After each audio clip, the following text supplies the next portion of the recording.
Tinotenda Mwari, tinokugamuchirai hama vadikani, tichisangana zvakare pachirongwa chino, chirongwa chekushumirwa kweshoko raMwari. Zita rangu ndinonzi Pastor David Kapofu wekuApostolic Faith Mission in Zimbabwe kuWaterfalls muguta reHarare. Tiri kusangana panguva ino yekugoverana ivhangeri shoko raMwari. Ndinokuremekedzai nekukugamuchirai mativi mana ose kwamuri, ndichiremekedzawo nekugamuchira vatungamiriri vekukereke yandinoshumira ndiri kwairi, mabhishopi edu navafundisi vose nehama dzose. Regai tipinde mushoko raMwari mangwanani ano, tisangane pabhuku yakanyorwa naRuka, Luke chapter 19, kubva pavhesi ya7 kusvika pavhesi ya10 ndo pandichaverenga. Asi nyaya yedu inobva pavhesi ya1, inyaya yatinoziva, inyaya yatakasangana nayo kazhinji. Regai ndiverenge shoko raMwari. Pavhesi ya7, vose vakazviona vakanun'una vachiti, wapinda kundogara nemurume uri mutadzi. Ipapo Zakeo akamira akati kunashe, tarirai Ishe, ndinopa varombo hafu yepfuma yangu, uye kana ndatorera mumwe chinhu chake nokunyengera, ndinomudzosera zvava zvina. Jesu akati kwaari, nhasi ruponeso rwasvika paimba ino, nokuti naiyewo mwanakomana waAbhrahama. Nokuti mwanakomana waAbhrahama wakauya kuzotsvaka, nokuti mwanakomana womunhu wakauya kuzotsvaka nokuponesa chakarashika. Ngaindibatanidze nerugwaro zvakare runozivikanwa zvakanyanya, Johani chapter 3 pavhesi ya16. Nokuti Mwari wakada nyika nokudaro kuti wakapa mwanakomana wake wakaberekwa mumwe woga, kuti ani naani unotenda kwaari arege kufa asi ave neupenyu husingaperi.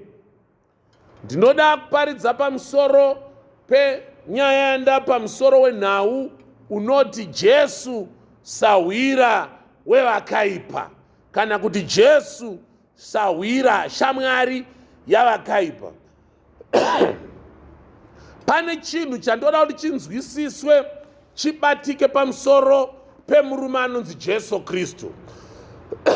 Kazhinji kana totaura zvechechi, kazhinji kana totaura zvekunamata, tinowanzoona vanhu vasinganamate, tinowanzoona vanhu vakakundikana, tinowanzoona nekuisa vanhu mumipanda maringe namabatiro avo, maringe namaonero avo. Tinoona munguva zhinji, kunyange vanhu pavanofamba nekugara, vamwe vakasangana nevanhu vanopomerwa zvivi nezvitadzo zvavanoita kana nezvitadzo zvavakaita, vanonzi uyu haasi wekumira naye, vanonzi uyu haasi wekutamba naye, vanonzi uyu haasi wederwe padhuze naye. Chikonzero pane nhoroondo, pane nyaya, pane zvakaitika, pane zvakaitwa.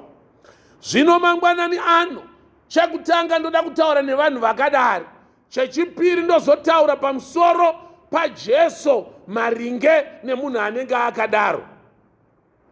Jesu achiuya, tikaverenga nhoroondo yake achionekwa, haazi munhu wekuti kazhinji aiwanzowadzana kana kuti kunyorwa kwenhoroondo yake, basa rake nekufamba kwake pasi pezuva, watingati aiwanzowadzana nekuonekwa ari munzvimbo dzatingati dzakanaka.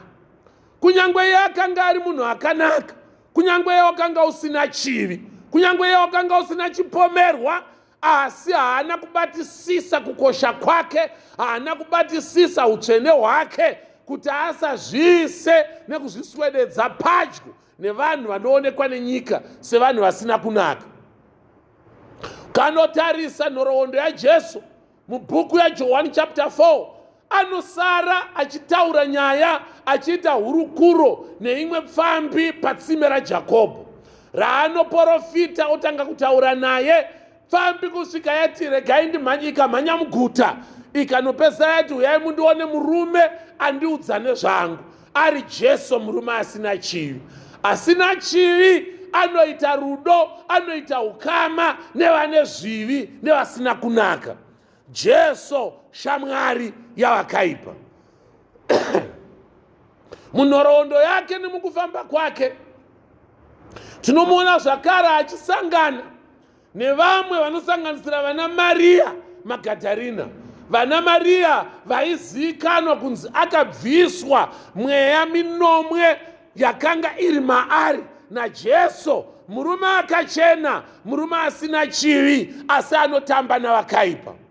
Jesu tinomuona zvakare mukufamba nemukuita basa rake anosangana nerimwe ramazuva nevarume vakanga vari mapofu, anosangana nemheta makumbo, anosangana nevakanga vakaunyana mitezo, kusvika pamwe paanobvunzwa nevadzidzi kunzi ndiani akatadza kuti mwanakomana wakanga aripo ave bofu.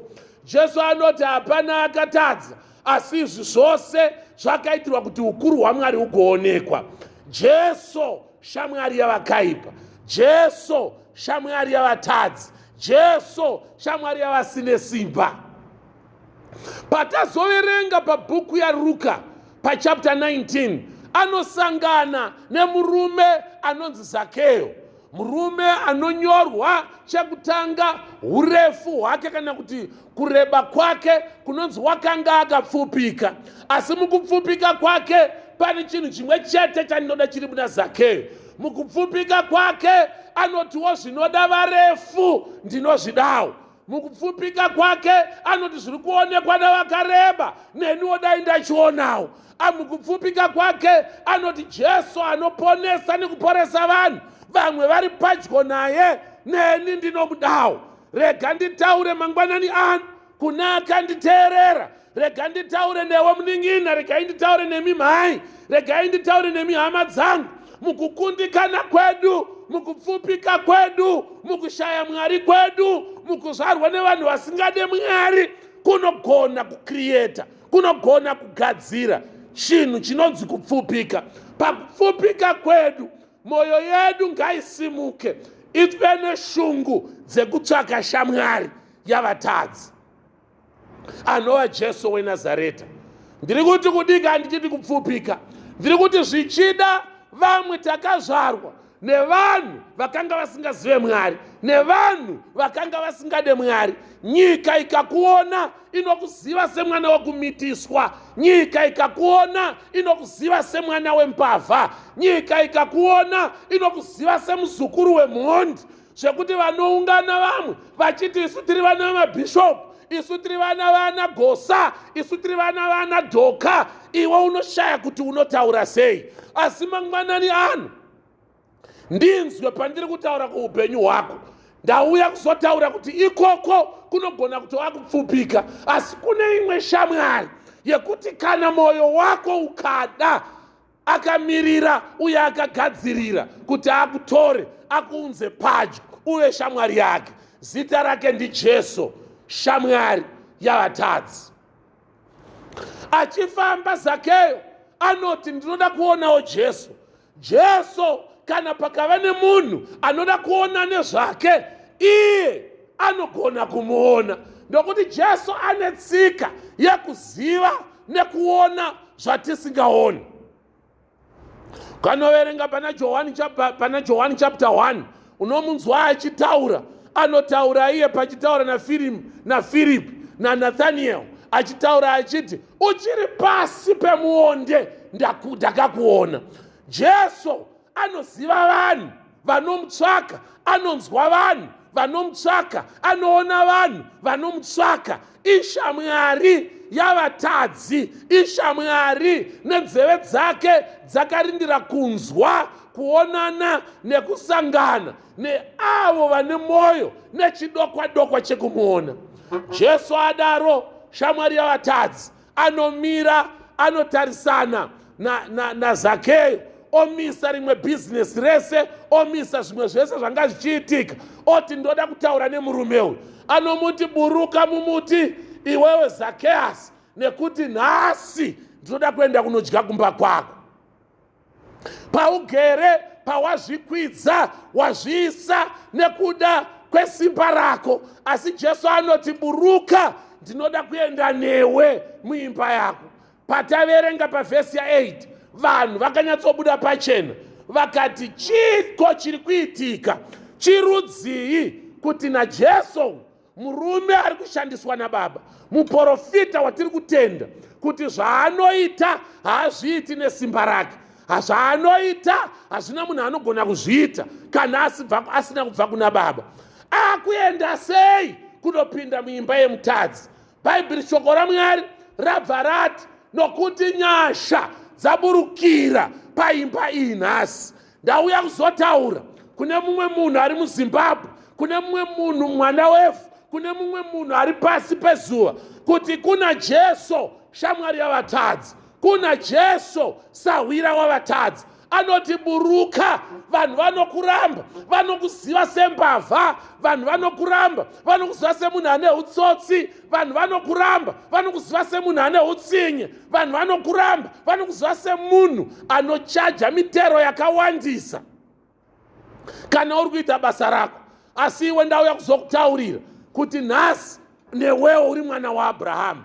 Ndinzwei kwamuri vakomana nevasikana, ndinzwei kwamuri vana baba nana amai, nemiwo muri vana vaAbhurahama, nemiwo muri vadyi venhaka. Ndauya kuzokupai, ndauya kuzokusundidzirai mumaoko aJesu shamwari yavatadzi, mumaoko aJesu anogona kukutora, mumaoko aJesu asingatarise marekodzi anogadzirwa navanhu, asingatarise nhoroondo dzezvawakazvarwa, nhoroondo dzezvawakabata, asi ndauya kuzokuudza rudo rwaJesu shamwari yavatadzi. Kuna sahwira iyeye, zita rake anonzi Kristu Jesu shamwari yavatadzi. Kana moyo wako ukasimuka, kana rutendo rwako rukasimuka, anogona kukuitira zvakanaka, anogona kukugamuchira, anogona kupinda mumba mako, anogona kupinda pavana vako, anogona kubata basa rako, anogona kubata nekushandira upenyu hwako. Zita rake ndiJesu shamwari yavatadzi. Ndopabva papedzwa neshoko richiti,